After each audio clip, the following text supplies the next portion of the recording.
Hello guys, in this video I'm going to show you where to find the frequently asked questions on the Mockitup application.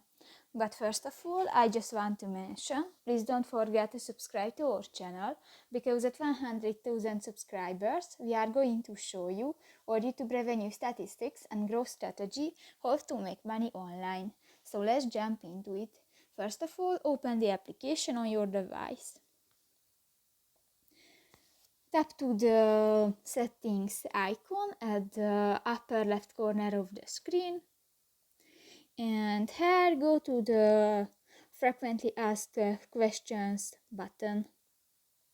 And in here you can find two questions: how to restore my parquets and commercial use problems.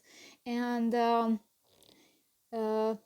if you want to see the answer, just click to the arrow, and here you can find information.